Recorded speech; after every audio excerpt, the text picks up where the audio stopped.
Sony just announced the launch of the new 85mm f1.4 G Master Mark II, and here's everything you need to know. The original Mark I lens came out 8 years ago as one of the earlier entries into the G Master lineup. Sony G Master lenses are, of course, their flagship lenses that feature their latest and greatest optical design, build quality, and autofocus system. If you want the too long didn't watch summary, yes, it's worth it. And if you're between the original Mark I or the brand new Mark II, 9 times out of 10, I'm gonna say the Mark II is the one you should get.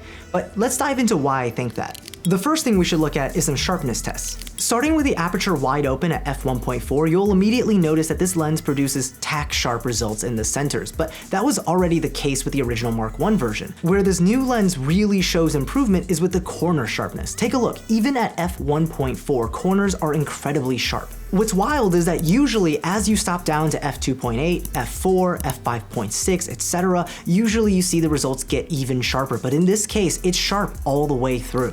In real-world examples, even on just my A7C Mark II that only has a 24 megapixel sensor, you can see so much details in the photos. From the centers of the frame, like the wavy pattern in the windows of this building, to the corner of the frame, like in the texture of the wall in this mural.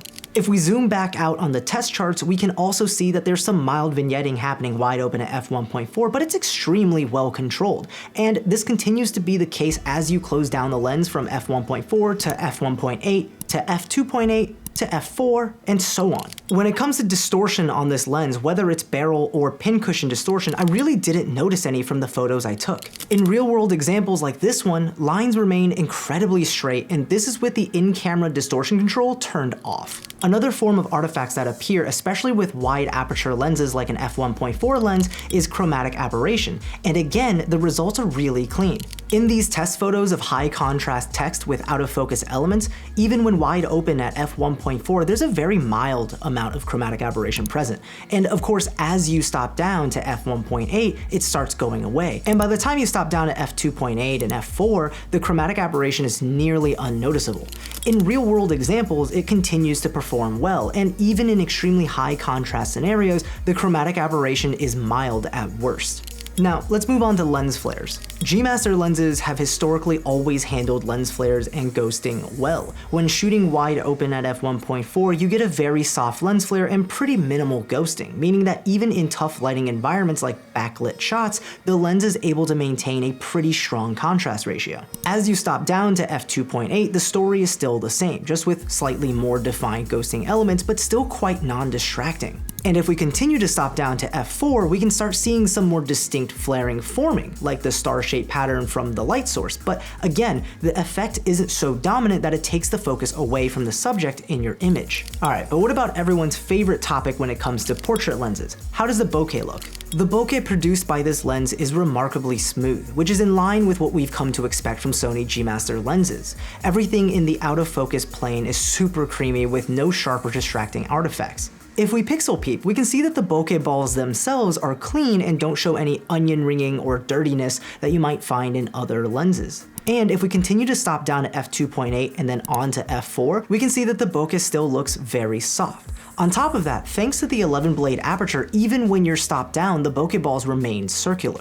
Autofocus on this lens is also significantly improved, which was really the weakest point of the original Mark I. But in the last 8 years, Sony has come a really long way in continuing to improve their internal focus motor system. With 2 XD linear motors inside the lens, autofocus performance is smooth, and according to Sony's internal tests, is up to 3 times faster than the original Mark I and up to 7 times faster when it comes to tracking moving subjects. And a quick note, something that remains unchanged from the original Mark I, the minimum focusing distance is still at 0.8 meters or about 31 inches. You're still going to be able to get some good close-up shots with that minimum focusing distance, but you're not going to get anywhere near macro-like magnification with a maximum magnification of 0.12x. Alright, let's shift gears a bit and talk about the build quality of the new Sony 85mm f1.4 G Master Mark II. If you've used any of the newer Sony G Master lenses in the past few years, then the premium build quality will feel right at home. Starting off with the optical design, this lens utilizes an optical formula of 14 elements in 11 groups, with 2 extreme aspherical elements and 2 extra low dispersion elements to produce the exceptional image quality we've already talked about while suppressing unwanted artifacts. The improved nano AR coating is also responsible for the reduction of flares and ghosting that we've seen, and of course a fluorine coating that helps repel water and oil, making it easier to clean and maintain. If you peek into the lens itself, you'll see the 11 circular aperture blades that results in the smooth and circular bokeh that we've been looking at. On the front, you'll also find a pretty standard 77mm filter thread. I wish it was 67mm to match the rest of the f1.4GM lineup, but the glass is so much larger, so there wasn't really anything Sony could do about that there.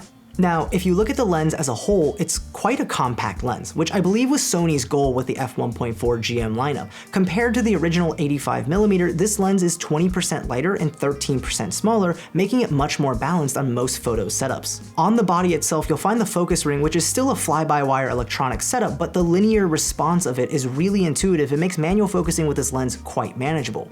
Similar to the original, you'll find an aperture ring on the body which can be set to A for automatic, letting you control the aperture with your camera, or manually set it using the ring. There's of course an autofocus manual focus switch, an aperture click-declick switch for smooth aperture pulls, an aperture lock button to lock the aperture ring, and the lens now has 2 programmable buttons that you can customize in camera to quickly change settings while shooting.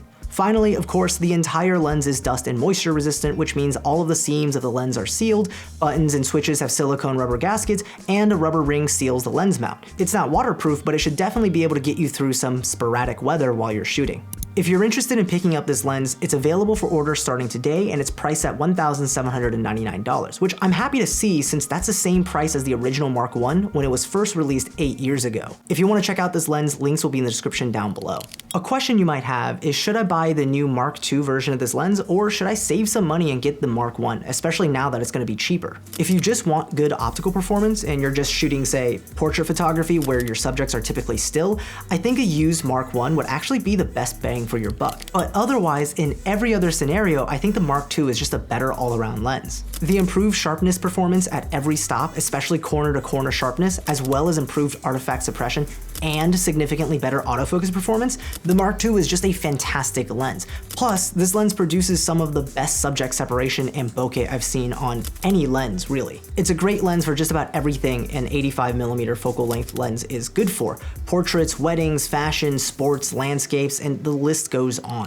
The f1.4GM lineup has some of my favorite lenses, like the 24mm, the 35mm, the 50mm, and now the new updated 85mm feels right at home. Now, to answer a question for those who might be curious, why didn't Sony just make an f1.2 lens? Canon has one, and so does Nikon, and based on my conversations with Sony product leads, it's for a few reasons. They wanted to create lenses that were well-balanced, compact, and not ludicrously priced. And in that approach, I feel like Sony just doesn't find the pros of an f1.2 lens outweighs the cons, which if you compare this to the Canon and Nikon f1.2 lenses, I would definitely agree because they're way more expensive. But interestingly, when asked if they were going to make a f1.2 G Master lineup, all they said was that they first wanted to focus on completing and perfecting their f1.4 lineup.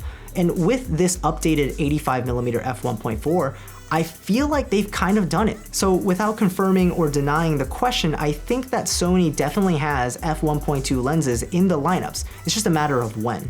All right, that's it for this one. Thank you guys so much for watching. If you enjoyed, make sure to hit that subscribe button and let me know in the comment section down below on what you guys think of this new lens.